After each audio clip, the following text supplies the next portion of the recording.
역사는 unexpected, 기대하지 않았던, unintended, 의도하지 않았던 결과로 이어질 수 있거든요. 이스라엘발 하메네이 정권의 붕괴 가능성은 있지만 그게 친미, 친이스라엘 정서로 가기는 쉽지 않다. 김정은 정권도 참수작전을 우려해서 본인이 제거될 경우에는 자동적으로 핵무기를 사용할 수 있는 핵 교리를 만들어 놨거든요.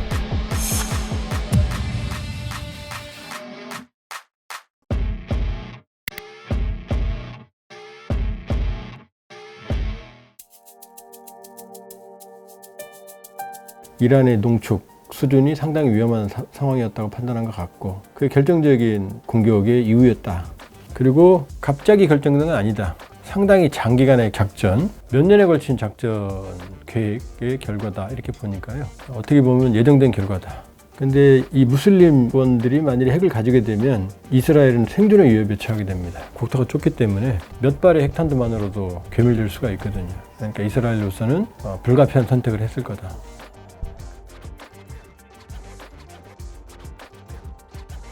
중동적인 불문율이 없어요. 왜냐하면 이스라엘은 생존의 싸움인 거고, 그리고 이란은 중동의 패권을 지향하고 있었어요. 따라서 양쪽 다 얼마든지 선을 넘을 수 있었다. 그리고 이란도 여러 가지 면에서 미국의 제재를 받고 있지만 세계 2위의 가스 매장량, 4위의 석유 매장량, 이 에너지 시설, 국제 유가 급등 가능성에도 불구하고 에너지를 때렸다는 얘기는 결국 이란의 핵 능력을 제거하는 것과 함께 사실은 이란의 국력의 약화, 그리고 세 번째는 이란의 레짐 체인지, 신정 체제까지 노리는 공격으로 보여지기 때문에 단순한 공격으로 볼 수 없다. 이란에게 심각한 타격을 주는 것 자체가 목적일 가능성이 있다. 핵능력 제거 플러스 알파 이렇게 볼 수 있어요. 이란의 핵 문제는 농축을 하는 의미입니다. 이미 60%까지 농축을 했거든요. 최초의 90% 순도에 도달하는 건 얼마 안 남았다라는 거죠. 그러나 고농축 우라늄을 가졌다고 해서 발핵무기를 가지는 건 아니에요. 고농축 우라늄과 기폭장치를 결합시켜야 되는 거고, 그 기폭장치로 폭발 렌즈를 만들어서 핵실험을 해봐야 되거든요. 이란은 한 번도 핵실험을 안 했거든요. 그러니까 이란의 핵능력은 네타냐후가 말하는 것처럼 긴급한 상황은 아니었다. 그러나 내버려두면 순조로운 핵물질 추출 프로세스를 이행할 상황이었고, 결국 핵물질을 손에 넣게 되면 기폭장치 같은 경우는 심지어 북한의 도움을 받을 수도 있거든요. 이란 북한 핵 커넥션으로 그 뒤로는 빠른 속도로 핵무장에 나설 거라고 이스라엘은 판단한 것 같고, 더 이상 상황을 악화되기 전에, 그러니까 이스라엘로서는 마지노선을 이미 이란이 넘었다고 판단한 것 같아요. 그러나 북한 핵 문제에 비하면은 이란 핵 문제는 수준은 훨씬 낮다 이렇게 볼 수 있어요.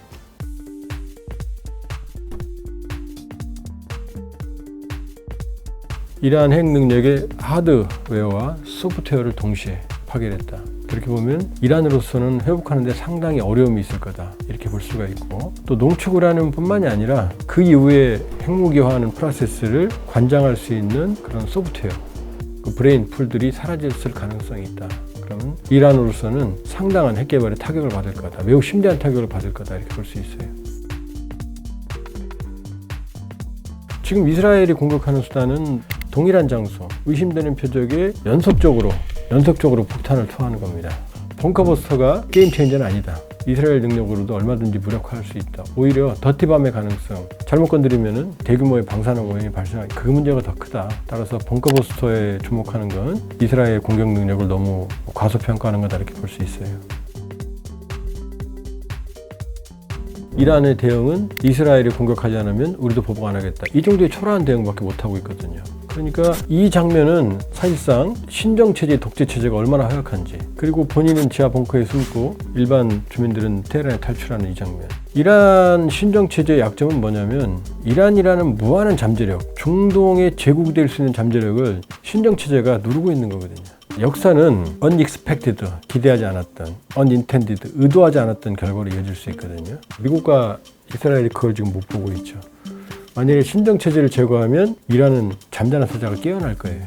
민주주의 국가, 그 다음에 시장체제를 제대로 보편적인 보통국가가 되면 이란의 거대한 영토, 9천만, 그 다음에 페르시아 문화의 어떤 후예들, 그 다음에 지적 수준이 높은 인도, 이런 것들이 정말 거대한 중동의 강자로 성장할 수도 있거든요.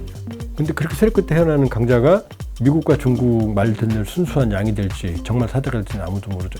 이번의 공격을 단순하게 봐서는 안 된다. 그 미래는 아직은 열려있다 이렇게 볼 수 있어요.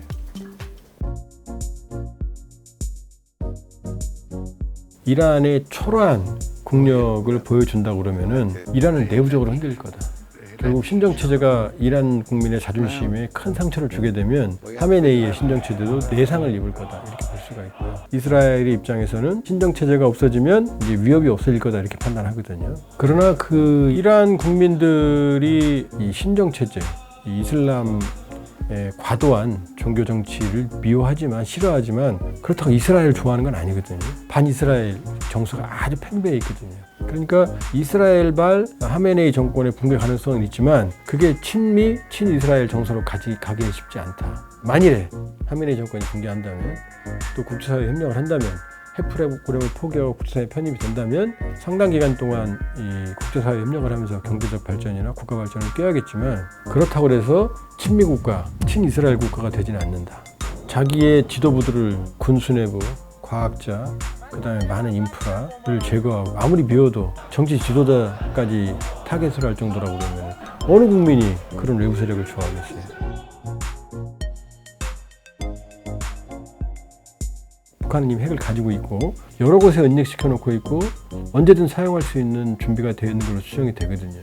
그러니까 북한은 핵무기를 가졌다는 점에서는 핵 타격 대상에서 벗어납니다. 왜냐하면 모든 핵시설을 제거를 못 하거든요, 한 번에. 이란도 지금 그렇거든요. 북한이 가지고 있는 핵시설을 타격하면 핵 탄두가 있는 데를 공격하는 거거든요. 불가하잖아요. 물론 활성화시키면 터지진 않지만, 그러나 그게 유사시 핵폭발로 이어질 수도 있거든요. 최악의 시나리오를 가면. 이렇게 본다 그러면 북한을 핵시설을 타격하는 건 이미 늦었다, 안 된다, 위험하다, 오히려 한 번 더 위험하다.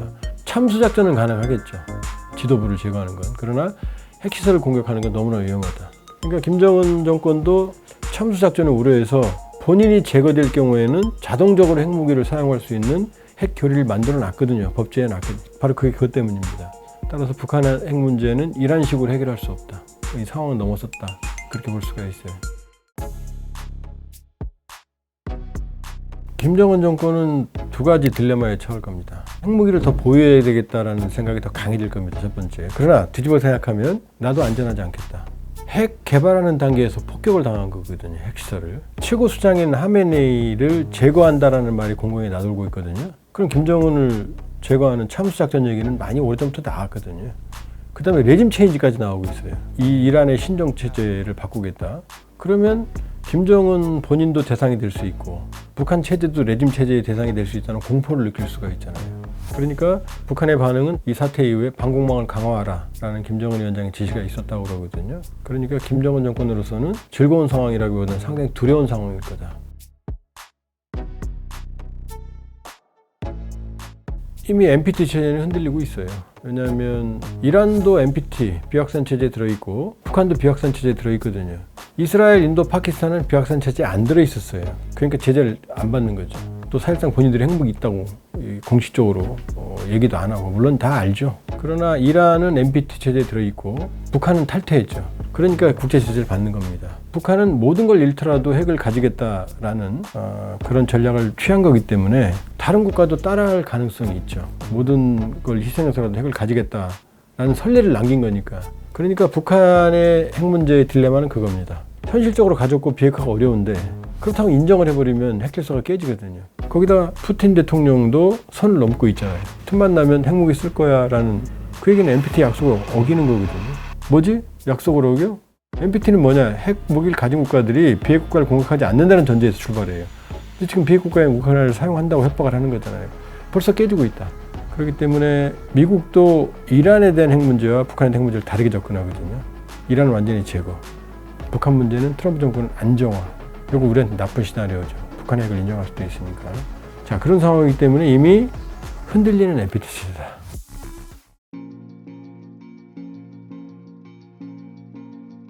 핵무장은 극단적인 상황에서는 가능하지만 평상시 우리의 일상생활을 유지하는 수준에서는 선택지가 될 수가 없다. 그러니까 자체 방어능력, 한국형 삼축체계, 한미 핵협의그룹, 핵우산, 여기에 주력을 해야 된다. 그 다음에 이제 중요합니다. 유사시 국제법이 허용하는 범위 내에서 한국의 핵 잠재력을 키울 필요가 있다. 농축과 재처리 권한을 받으면 핵물질을 확보할 수 있는 기반이 마련됩니다. 이란이 그 농축을 하는 거거든요.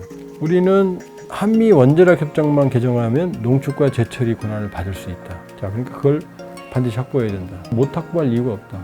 그리고 남은 선택지는 핵추진 잠수함입니다. 핵추진 잠수함 핵무기가 아니니까. 우리는 핵추진 잠수함이 왜 필요하느냐. 핵추진 잠수함 물속에서 장기간 자망이 돼요. 2달 정도. 그러니까 동해에 숨어 있으면 김정은 정권이 딴짓을 못하죠. 언제 미사일이 날아올지 모르니까. 억지력이 된다. 그 다음이 중요합니다. 핵추진 잠수함을 만들면 광범위한 핵 인프라와 전문가가 생겨요. 그럼 유사시에 이 인프라와 인력들을 핵무장에 활용을 할 수가 있거든요. 그러니 한국형 삼축체계, 미국의 확장 억제, 잠재적 핵 역량 구축, 요게 선택지가 될 수 있다. 이게 합리적이고 국익에 부합한다 이렇게 볼 수 있어요.